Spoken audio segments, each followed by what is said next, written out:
Oromiyaan dachee bilisoomti dachee irra jiru haa taatu. Harki abbaa garbummaa harki abbaa ormaa isheerraa haa ka'u. Injifannoon uummata Oromootiif haa taatu. Waaqayyoon bilisummaa uummata keenyaaf haa ariifachiisu. Kan of wallaale of haa baru. Kan beekee haa guddatu. Beekaan of haa bushu. Wallaalaa haa jiraachisu. Kennaa of haa barsiisu.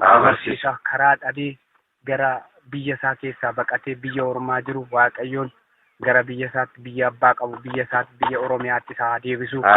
Nagaan biyya keenya Oromiyaaf haa taatu. Dacheen Oromiyaa kan keenya haa taatu. Daangaan Oromiyaa haa eegamtu. Dargaggoon Oromoo haa guddatanii. Atti waraabessi uummata Oromoo nyaachuu bareerraa haa ka'u. Injifannoon uummata Oromoo haa taatu. Gadaan gadaa bilisummaati. Waaqayyo nagaan nu godhee ayyaana goototaan kan nu geesse galanni isaaf haa ta'u. Oromiyaan hankeenyaa taatu. Sabni Oromoo mirga isaatiin of haa bulchu. Daangaan Oromiyaa nagaan nuuf haa eegamtu. Sabni keenya nuuf wallaale of haa baru. Xinnaan keenya nuuf haa guddatu. Guddaan keenya nuuf haa bubbulu. Beekaan keenya biyya keenya nagaan ofiisaa akka of bulchinu nagaan akka isa jiraachisu Waaqayyo nu haa gargaaru. Bilisummaan waanjoon gabrummaan duraa cabu. Bilisummaan gadaa bilisummaan nuuf haa ta'u. Tokko nu haa taasisu. Waljala Rabbi nu haa yaasu. Kaayyoo gootonni keenya irra wareegaman kana warra galmaan ga'u nu haa godhu. Warra garaa fi miti warra bilisummaa hojjetu nu haa godhu. Gaaddisa tokko jala waliin nu haa qabu. Akkasii har'a qeerroon Arbaa Mincii asii wal geenyee gaafa ayyaana kana kabajnu waan guddaatu na dhaga'ama. Kanaafuu akkuma qeerroo biyya kaanii nutis kaayyoo teenya warra galmaan ga'u Rabbi nu haa godhu. Bakka gootota san dhaabbannee xurree isaan tattaraaran irra warra yaa'u nu haa godhu.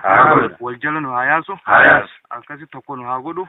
Afaan tokkoon afaan keenya afaan federaalaa hanga goonutti qabsoon teenya itti waan fuftuuf jecha warra qabsoo san itti fufsiisee dhaloota dhufuuf karaa banu Rabbi nu haa godhu. Injifannoon uummata Oromoof gadaan gadaa bilisummaati. Galatooma.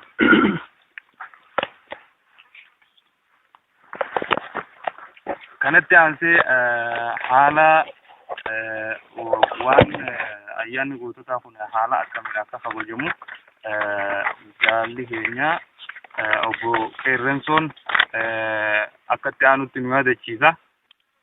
Obsaan hordofa. Adda bilisummaa Oromoodha.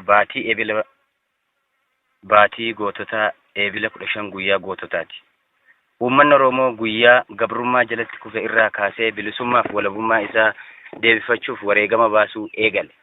Wareegama baasuu erga jalqabee waggaa 100 ol ta'eera. Bilisummaa isaaf jechuu uummatni Oromoo wareegama har'a illee baasaa jira. Boorus iftaanis haga bilisummaan mirkanaa'utti wareegama baasuun hin dhaabbatu.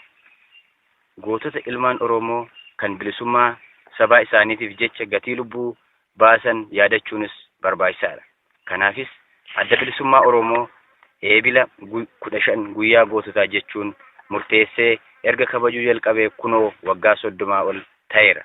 Kun akka itti murteeffamee gad faginaan wal hubachiisuun wareegama lubbuu har'aa fi fuuldurattis irratti as dhiyoo baasnee yaadachuuf nu gargaara. Gootowwan ilmaan Oromoo bilisummaa saba isaaniitiif jecha baatii adda addaa keessa guyyaa adda addaatiin kufuun galmee seenaa irra jiru. Har'a illee gootowwan keenya guyyuu diinaa kuffiisaa kufaa jiru. Wareegama baasuun keenya osoo hin dhumatiin maaliif guyyaa goototaa jennee eebila 15 kabajna? Yaanni jedhu illee namatti buluu danda'a. Addi bilisummaa Oromoo eebila 15 guyyaa goototaa akka ta'u sababa malee hin murteessine. Innis akka armaan gadiitti jira jechuudha. Bara 1978 walakkeessa irraa kaasee hanga dhuma 1979tti adda bilisummaa Oromoo haala akkana rakkisaa keessa ture. Yeroon kun yeroo lolli Somaaliyaa fi Itoophiyaa dhumatee waraanni Ziyaad Barree ari'amee bahee mootummaa Dargii humna ABO kan reefu ijaaramaa jiru dhabamsiisuuf duula walirraa hin cinne itti bobbaasee ture. Waraanni bilisummaa Oromoo Baalee, Arsii fi Harargee keessatti duula akka ofirraa deebisuuf lola ciccimaa seena. Qunnamtii isaa addaan baasee citee ni faca'a yaaddoon jedhu illee guddaa ture. Haa ta'u malee qabsoon hanga yoomuu waan injifatamuuf jagnoonni waraana bilisummaa Oromoo duula dargiif irratti qolatanii amajji 1980 walirratti dhufanii ayyaana guddaa ayyaaneffatan. Guyyaan kun guyyaa dambooba, guyyaa jabinaa fi hamileedhaan guutamee ture. Akkuma qaama dambooba guyyaa kanaatti guyyaan hoogganni dhaaba ol aanaan wareegama cimaa ittiin kaffalan miseensota waraana bilisummaa Oromootiif ifatti ibsame. Eebilli 15ttis akka guyyaa goototaatti labsame. Wareegamni kun akkamitti mudate? Eessatti wakiilee jedhaniif injifannoon karaa waraanaan argames karaa jaarmiyaa itti fufuuf hooggantoonni ABO Arsii, Baalee fi Harargee keessatti jiran baatii bitootessa keessatti walitti dhufan. Hooggantoonni adda bilisummaa Oromoo biyya alaa turanis mootummaa Somaaliyaa irratti hojjechuun waajjirri adda bilisummaa Oromoo akka Moqaadishootti banamu bara 1980 keessa godhanii turan. Haalli mijataa kanatti dhimma bahamee hooggantoonni biyya keessaaf alaa jiran qaamaan wal arganii dhimma jaarmiyaa dhaabaa irratti murtii irra gahuun akka barbaachisu hubatame. Akka kanaatti hooggantoota yeroos dirree turan keessaa jilli tokko kan duraa ta'aa fi itti aanaa dura ta'aa keessatti argaman akka Moqaadishoo deeman murtaa'e. Akka kanaatti jaallan namni 10 gara Somaaliyaatti socho'an.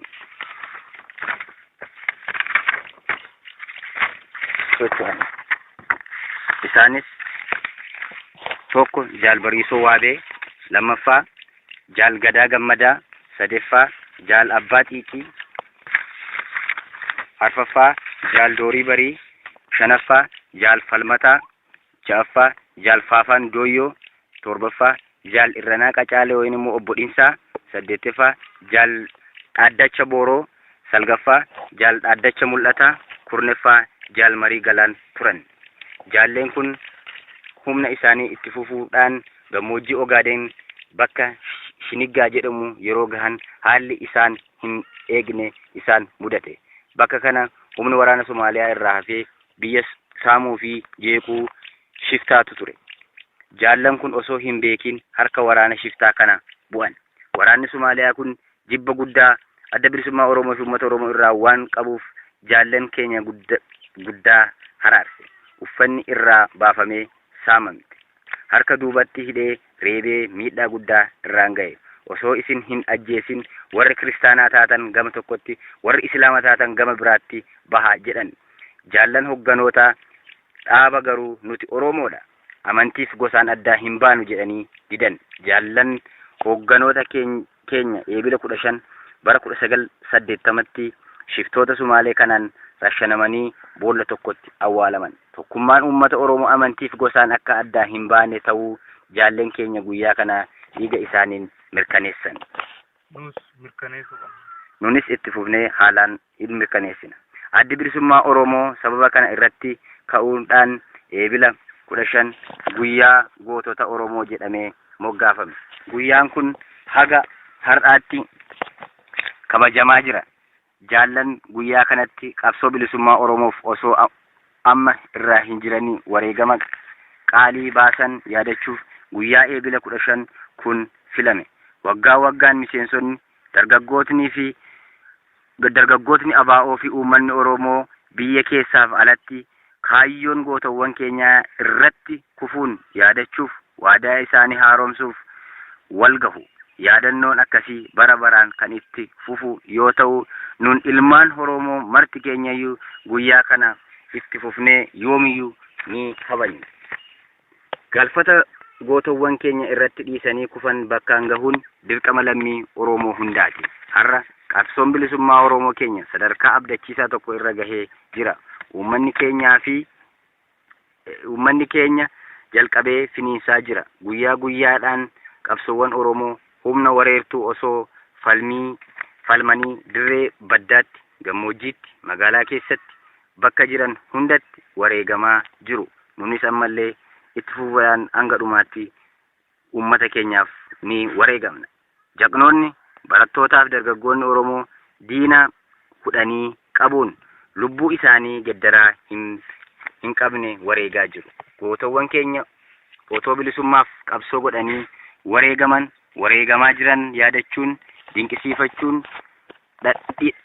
dhadheessuu fi seenaa isaanii wal barsiisuun barbaachisaadha. inni san hanga bilisummaaf walabummaatti akka itti fufu ta'uun beekamee osoo jiru ayyaanni baranaa haala adda ta'e keessatti kan ayyaaneffatamu ta'eera. Addi bilisummaa Oromoon jalqabarraa hanga har'aatti bu'aa bayii danuu keessa dabree guyyaa har'aa akka ga'e miseensota hoogganotaa fi uummata Oromootiif hubatamaadha. Garuu isa baranaa kan adda taasisu yoo jiraate warreen dhaabaa kana bu'uuressan keessaa gariinii fi gurmeessanii kaanis hiriirsanii faallaa xurree kaleessaa itti hirbuu seenanii ejjennaaf faallaa wareegamtoota qabsoo tahan filachuudhaan rakkoo qabsoon qabdu irratti rakkoo biraa dabaluu isaaniiti. Tunis taatu akka qaama qabsootti fudhachuudhaan kan itti funnu, kan itti rifannu osoo hin taane, kan itti damboobnu, kan ittiin laaffannu osoo hin taane, kan itti jabaannu kan akka ta'u hubatamaadha. Kanaaf eebilli 15 bara 2013 kan bifaa fi akkaataa addaan yaadachuu qabna. Kan duraan cimnee argamudha. Gootowwan keenya kaleessaa tahe baroota dheeraan dura wareegaman yaadachuun duwwaa osoo hin taane jaallan keenya fincila diddaa gabrummaa irratti wareegamaa fi sabboontota Oromoo har'a mana hidhaa mootummaa wayyaanee keessatti saba isaaniif jecha gidiraa argaa jiran yeroo yaadannudha. Yeroon uummata keenya qe'ee isaanii irraa buqqisanii ilmaan waliin dirree irraa facaasuun kan akka bineensaatti alloollaman ittiin yaadannudha. Guyyaan baqatan keenya biyya ambaa keessatti darara hiriyaa hin qabne mudataa jiru hubannee wal hubachiifnudha. Guyyaan eebila 15 duwwaa eeguu osoo hin taane baatii eebilaa kana guutummaatti baatii goototaa jennee moggaasuun yaadachuu qabna. Jaallan keenya hidhaman mana hidhaatti gaafachuu, maatii warraa hidhame dubbisuun gargaaruu fi kan kana fakkaatan gochuun baatii kana akka dabarsinu dhaamna. Tartiibni guyyaa yaadannoo kanaas akka armaan gadiitti ta'a. Akeeka guyyaa goototaa itti kabajnu wal beeksisuu. Tokkoffaa sabboonummaa Oromummaa ijaaruu, tokkummaa Oromoo tiksuuf cimsuu irratti xiyyeeffachuu. Lammaffaa dhaamsa gootota Oromoo dabarsan nuuf dhaaman dhaloota harayaatti dabarsuu irratti akeekkatu. Sadaffaa guutummaan seenaa Oromoo keessatti bakka guddaa qabaachuu walii ibsuu. Gooti Oromoos hawaasa keessatti kabajaa fi ulfina qabaachuu isaa irraa kan ka'e maatiin isaaniillee akka kabaja horatu wal hubachiisuu. Afraffaa gootota Oromoo fincila diddaa kolonii, diddaa gabrummaa fi mirga abbaa biyyummaa fi mirga hireef ofiif of murteeffachuu Oromoof lubbuu isaanii dabarsanii kennan yaadachuu. Shanaffaa kaayyoo gootonni Oromoo irratti kufan bakka gahuuf dhaloonni ammaa fi booruu waadaa isaa haaromsuun gootummaa akka qabsoo itti jiru jabeessuu fi itti fufuun wal hubachiisuuf. Ja'affaa jaallan qabsoowwan Oromoo mana hidhaa keessa jiran gaafachuu, buusii walitti qabuun maatii isaanii gargaaruu yaadachuuf waan qaban isaaniif qooduun kabajaa fi ulfina qabnuuf mul'isuu. Torbaffaa dhala Oromoo sababii lafarraa buqqifamee fi kan baqattummaadhaan biyya ambaatti dararamu jajjabeessuu, waan qabaniin haa iyyuu fi akka wal haadhaa iyyan wal gargaaran barsiisuu. Saddeettaffaa guyyaan kun bara biyya keenya dhufnes akka guyyaa gootota keenya biyya keenya dhuunfachuuf qabsoodhaan kabajaa fi ulfina qabnuuf bara baraan waan yaadannuuf. Raawwii kabaja ji'aaf guyyaa goototaa. Tokkoffaa jalqaba baatii eebilaa irraa kaasee seenaa gootota Oromoo diddaa kolonii irratti wareegamanii fi gootota Oromoo 9/9/2005 fi amma immoo sochii qeerroof diddaa uummatni Oromoo ittiin jiran irratti wareegaman walii ibsuu. Lammaffaa haala ittiin Oromoon biyya isaa dhuunfachuu danda'u irratti mari'achuu, yaada walitti kennuu, wal gurmeessuu, wal gootomsuu, wal jabeessuu irratti wal gorfachuu fi wal bilcheessuu. sadaffaa bultii guyyaa gootota eebila 15 galgala sa'a 7 akka lakkoofsa Abashaatti irratti Oromoon marii manaa manaatti akka mandheetti waliin dhuunfuun dungoo ibsuun akka gootota Oromoo mirga Oromoof jecha wareegaman yaadatu. Kun ammoo barattoonni yuunivarsiitii fi kolleejjii Oromoo Oromiyaa keessaa fi ala jiran akka walitti dhiyaatan dhiyeenyaan manneetii barnootaa keessaa akka raawwatan gochuuf. Arfaffaa jiraattonni magaalaas mana manatti akka wal irraa abdii qabaniin mandheetii wal gurmeessuun dungoo ibsachaa jaallannuuf ibsaa ta'anii fi ofii darban yaadachuun sabboonaa fi dhaloota Oromoo mara irraan eegama. Nunis barattoonni yuunivarsiitii Arbaa Mincii dungoo keenya qabsiisuudhaan kana akka kabajnu haalaan ni beeksifna. Faaruu gootota Oromoo kana bakka bakkatti akka faarfannuuf wal dabarsiisu. Guyyaa gootota Oromoo bara 2013 yeroo yaadatamu waan irratti xiyyeeffatu. Tokkoffaa gootowwan Oromoo akeeka kufanii fi keessaa tokko uummata Oromoo miidhaa bifa kamuu jala bilisa baasuun akka inni biyya isaa irratti abbaa biyyaa ta'udha. Lammaffaa haala har'a uummanni Oromoo qe'ee fi kosii irraa bubuqaa jiruu fi kaanis biyyarraa ari'amee dararamaa jiru yeroo arginu akeeka gootowwan keenyaa kufanii fi bakkaan gahuun cimsinee socho'uu nurra akka jiru wal yaadachiisu. Sadaffaa fincila uummanni keenya biyya keessaa geggeessee jiruuf galfata gootowwan keenyaa irratti wareegama galmaan gahuu keessaa tokko waan ta'eef fincila deemaa jiru cimsuu, jabeessuu fi humneessuu irratti qooda nurraa eegamu gumaachuu. Afraffaa sochii qeerroof dargaggoonni Oromoo wareegama ulfaataan deemsisaa jiran bira karaa itti dhaabbannuu fi jabeessinu irratti xiyyeeffachuu. Shanaffaa falmaa hadhaawaa waraanni bilisummaa Oromoo Oromiyaa bakka adda addaa diina wajjin godhaa jiru jabeessuu fi humneessuuf xiyyaafannoo kennuun bira dhaabbachuu. Jaffaa kaayyoof galii gootowwan Oromoo irratti kitaaba ta'uun kan tokkummaa uummata Oromoo fi dhaaba isaa abaa'oo tiksuuf jabeessuu irratti maal godhuu akka danda'amu irratti mari'achuu. Dhaaba keenyaaf abaa'oo kanneen dhabamsiisuu fi jeequu barbaadan dura dhaabbachuuf guyyuu dammaqinaan hojjechuu. Faaruu gootota Oromoo.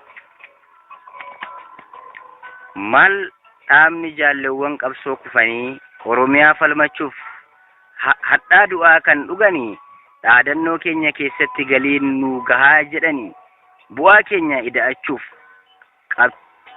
qopheessaa nuun jedhanii. Bu'aa keenya ida'achuuf qopheessaa nuun jedhanii.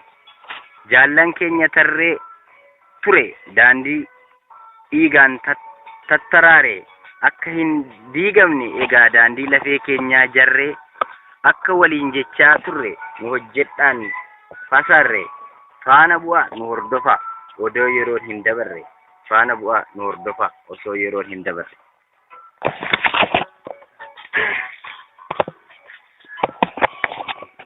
Dirqama keenya guutuudhaaf gammachuudhaan gargar baane bakkaan gahuudhaaf ammoo gatii lubbuu gaafatamne bakka itti dhaabbanne irraa akka itti fuftan dhaammanne kanaaf osoo hin deebine akka bobbaanitti hafne.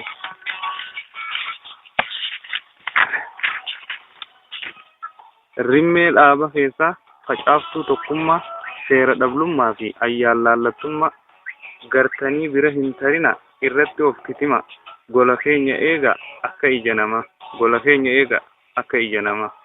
Lafeen keenya haa caccabu, dhiigni keenyas haa faca'u. Obsaan nurraan tarkaanfadha. Niyaan keenya bakka haa ga'u. Dhaamsa dammaqsaa hidhachiisaa kan bakka keenya bu'u.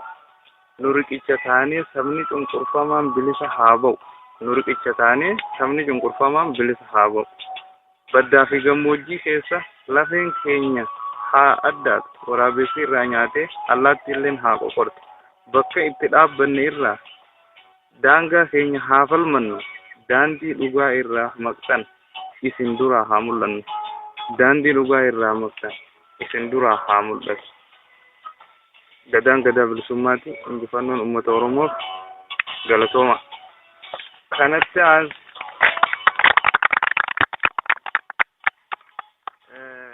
aansee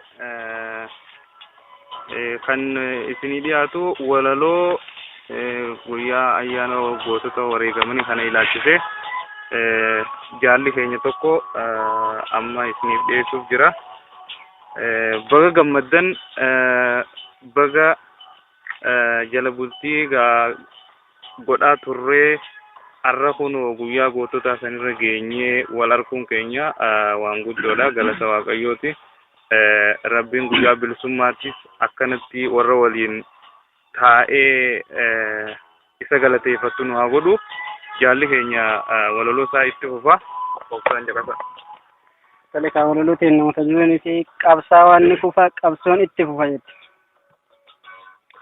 Irraanfachuu hin qabnu, hogguu haa yaadannu.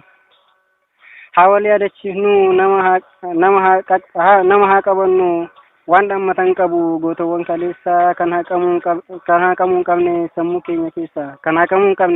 keenya keessa. Gootawwan kaleessaa warri biyyaaf dhabne kan biyyaaf of kennan kennaa daaddaa hin qabne. Takkitti lubbuu fi tan jijjiirraa hin qabne. Warri biyyaaf jedhee ofii biyya ta'e warri ofii dhabamee qabsoo isaanii ga'e qabsoon asiin ga'e warri qabsoon haqaa isaaniin daraare warri lafeen isaanii sabboonummaan ijaare lubbuu deebii hin qabne sabaaf dabarsanii abdii bilisummaa dhiigaan magarsanii warri ofii du'anii qabsoo jiraachisan lammii abdachiisuun kan diina naasisan seenaa awwaalamee warri boollaa baasan aadaa tuffatamee warri lafaa kaasan warri bilisummaaf gatii lubbuu baasan tokko lamaa miti hunda yaamneen fixnu kan fakkiif kakaasne kan galmeef hadhiisnu. Taaddasaa fi Baaroo Bariisoo Gammadaa Elemoof mul'isaa Buruisoo fi Gadaa kan yaadannoon isaanii nutti dhiise madaa. Gaaddisaaf Baareentuu Daddafaa fi Bilaal Guutamaa fi Gammachiis Boruuf Guutuu Caalii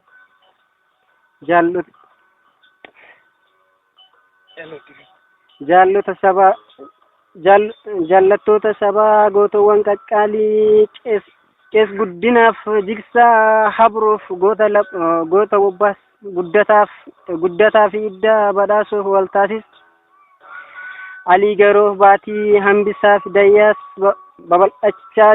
babal'achaa jirti xurreen keessan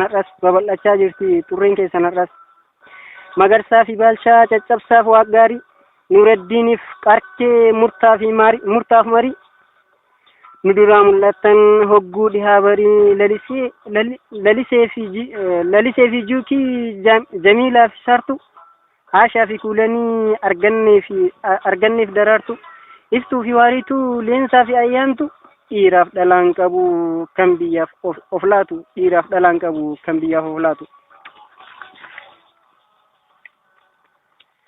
Odaaf Muhammad Amaan Godaanaa fi Galmo jaatanii fi Efreem Subiif Jaarsoo Waaqoo Huseen Soraaf Dursaa Margaaf Qallaa Waaqoo Insarmoof Tottooboo Abbaa Xiiqiif Shaanqoo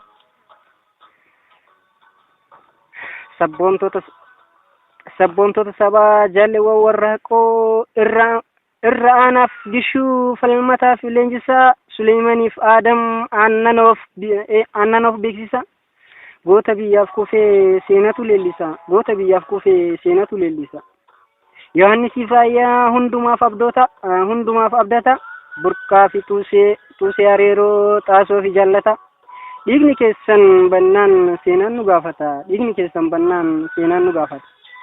Solomooniif Dahoo gabbisaaf gurmeessa kormee tolaaf jira kormee tolaaf jira areeroof lammeessa maatii kuuf abdiisaa turee fi yaadeessa warra diinaaf summii urjii lola keessa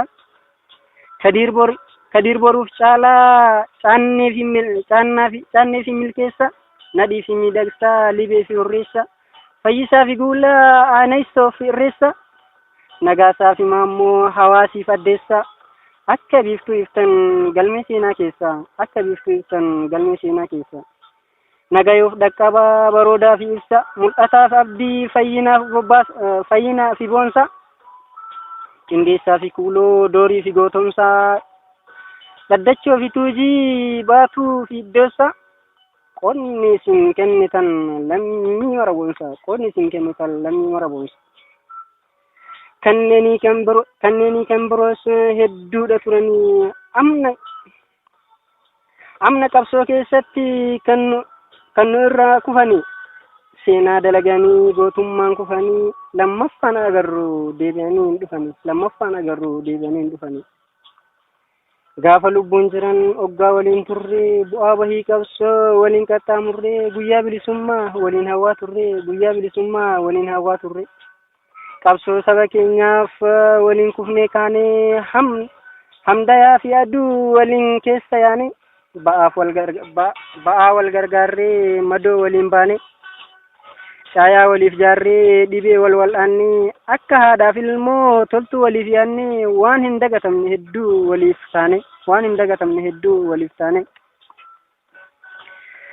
caayaa muka hedduu waliin jala teennee sagantaa fuulduras hedduu lafa keenye waliin nyaannee dhugnee waliinis agabne waliin baanee buunee waliinis taphannee waliinis gammannee waliinis gaddine du'aan gargar baanaan waliifis gaddine gaddaan liqinfamnee waan taan wallaallee aadaa du'aa taanaan qonnee wal awwaallee gootawwan kaleessaa waan tokko dhaammatan oggaa lubbuu kennuun dirqama raawwatan qabsaawaan ni kufu qabsoon itti fufu wareegama qofaan bilisummaan dhufu jaallan nuti kufnee qabsichi itti fufu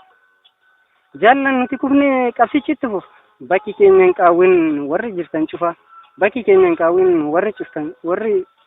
cufa nuun hin jalqabamne gootni biyyaaf kufuun nu irraan tarkaanfadhaa qabsoon ittaa fufu bilisummaa sabaa akkasumalee hin dhufu jechaa wareegamaan jaallan hedduun eeyyee isaan kufanillee qabsoon hin kuftu.